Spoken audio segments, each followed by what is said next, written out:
नमस्कार, आपके साथ मेरी बात के आज के अंक में आपका स्वागत। मैं प्रिय रंजन भारती। बात चुनाव की करूंगा और पटना साहिब की करूंगा। पटना साहिब हाल में क्षेत्र बना है और यहाँ के अभी सांसद हैं रविशंकर प्रसाद, भाजपा के हैं, भाजपा के प्रवक्ता हैं, जाने माने वकील हैं और चर्चित नेता हैं। इससे पहले ये गढ़ रहा है महामाया प्रसाद का, जिनको लोग जिगर के टुकड़े के नाम से पहचानते थे। मैं बहुत छोटा था तब से महामाया प्रसाद को जानता हूँ। उनके नारे जो लगते थे वो जिगर के टुकड़े कह के युवाओं को अपनी तरफ आकर्षित करते थे। बाद में जातीय समीकरण के हिसाब से रामावतार शास्त्री बने। ये मैं तब की बात कर रहा हूं जब पटना संसदीय क्षेत्र इकट्ठा हुआ करता था। मतलब उसमें बाद में विभाजन हुआ है और पटना साहिब और पाटलिपुत्र दो संसदीय क्षेत्र बन गए। पाटलिपुत्र पर मैं बाद में आऊंगा, अभी पटना साहिब की बात कर रहा हूं। तो पटना साहिब पहली बार रविशंकर प्रसाद, पहले बार तो शत्रुघ्न सिन्हा सांसद बने और शत्रुघ्न सिन्हा अब भाजपा से अलग हो चुके हैं, लेकिन शत्रुघ्न सिन्हा चुनाव में अपनी किस्मत आजमा चुके हैं। पराजय हाथ लगी उनको, बाद में कांग्रेस से और कहीं चले गए। वो उनका अपना हिसाब किताब है। पटना साहिब लोकसभा क्षेत्र में बहुलता जिन जातियों और जिन तबके की है, उसके कारण रविशंकर प्रसाद ने अपनी छाप छोड़ी और वो जीत गए। नरेंद्र मोदी का कलेवर और उनकी साख का भी असर हुआ कि ये सांसद बने और अभी हैं। ये लोकसभा सीट यादव, कायस्थ, भूमिहार और मुस्लिम बहुल आबादी का है। कांग्रेस यहां भाग्य आजमाती रही है और उसका भरोसा रहा है मुस्लिम वोटों का, और वो चाहती है कि हमें भूमिहार वोटर्स भी अपने साथ जोड़ ले। लेकिन इस जाति समुदाय का जो वोट होता है उसका हर हिसाब हर चुनाव में अलग तय होता है। वो कब कौन से समीकरण के साथ जाएंगे कहना बड़ा निश्चित सा नहीं होता। लेकिन यहां भाजपा की जीत सुनिश्चित होने के जो और बड़े कारण रहे हैं वो ये कि मारवाड़ी समाज जो सिटी का है और कायस्थ समाज, दूसरा ओबीसी, और जो फैक्टर है ईबीसी, वो मतदाता नरेंद्र मोदी के कारण हाल के दिनों में, हाल के चुनावों में भाजपा के साथ आता रहा। यही कारण है कि शत्रुघ्न सिन्हा भी जीते। और कायस्थ जो समाज है वो हमेशा जो जो दिखता रहा है वो पटना और आसपास के क्षेत्र में इनकी बहुलता है। और ये भाजपा का कोर वोटर है, ये भाजपा छोड़ करके जाता नहीं है।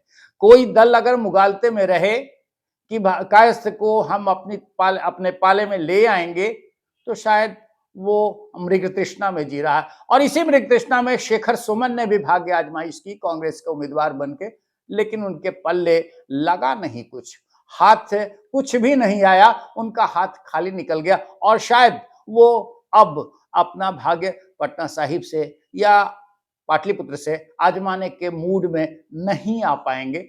शत्रुघ्न सिन्हा का भी कमोबेश वही हाल है। लेकिन अब जब चुनाव की रणभेरी बज चुकी है, विधानसभा चुनाव के नतीजों के बाद से जब करवट लोकसभा चुनाव की बदलेगी तो हवा भी बदल जाएगी और उसके हिसाब से हर हिसाब लगाए जाने, गोटियां बिछाए जाने शुरू हो जाएंगे। गोटियां लगभग बिछाई जा रही हैं और जो संकेत मिल रहे हैं वो भाजपा आला कमान इस बार रविशंकर प्रसाद को संभवतः कोई और सीट दे या उनके लिए कोई और विकल्प चुने।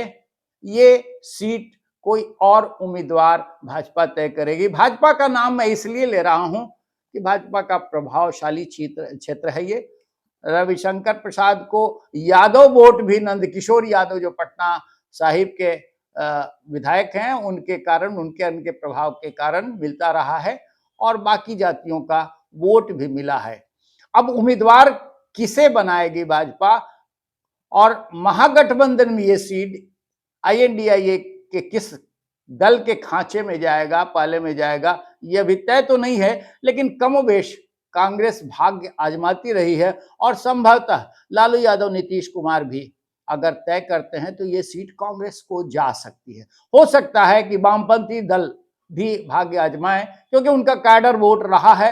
रामावतार शास्त्री एक लंबे समय तक सांसद रहे हैं यहां से, लेकिन वो तब रहे हैं जब पाटलिपुत्र एकीकृत था, यानी पाटलिपुत्र और पटना साहिब नहीं था, पटना संसदीय क्षेत्र हुआ करता था। इसमें यादव बहुलता है, मुसलमान यादव का वोट और भूमिहार वोट फ्रैक्चर हो जाता था, इसलिए वो आसान जीत हो जाती थी। अब बात जब पटना साहिब की हो रही है तो इसमें बहुतायत समुदाय यादव, कायस्थ और OBC का है। ये फैक्टर हमेशा आज की तारीख में दिखता है कि भाजपा का समर्थक है। अब चुनाव की जब रणभेरी बज चुकी है और शंखनाद जब हो जाएगा तब समीकरण समझ में आएंगे, उम्मीदवारों पर जब गोटियां बिछाई जाएंगी तब बहुत कुछ तय होता है। अभी देखना बाकी है क्या क्या होता है आगे, लेकिन इतना जो संकेत मिल रहे हैं उसके अनुसार हो सकता है कि ऋतुराज सिन्हा यहाँ के भाजपा उम्मीदवार बना दिए जाएं या भाजपा नेतृत्व किसी और को यहाँ उम्मीदवार, लेकिन वो किसी कायस्थ उम्मीदवार को ही यहाँ से खड़ा करने का सोचेगा। फिर नतीजे के हिसाब से गोटी बिछाएगी। महागठबंधन की जो भी पार्टी जिसका उम्मीदवार होगा वो किसे देती है, लेकिन ये मान के चलती है वो पार्टी कि हम भाजपा से मात खाएंगे ही, उस पर कितना भारी पड़े इसके लिए वो जद्दोजहद करती है। हो सकता है कि किसी भूमिहार उम्मीदवार को उतारे, क्या करेगी अभी कहना बड़ा कठिन है। देखते हैं आगे आगे क्या होता है। फिलहाल आज के अंक में पटना साहिब पर आप भी अपने विचार से हमें अवगत कराइए, आप कमेंट्स लिखिए और आपसे अनुरोध करेंगे कि हमारे इस चैनल को, आपके साथ मेरी बात को आप शेयर कीजिए, सब्सक्राइब कीजिए, लाइक कीजिए। कल किसी और विषय के साथ आपसे मिलेंगे। आज्ञा दीजिए, नमस्कार।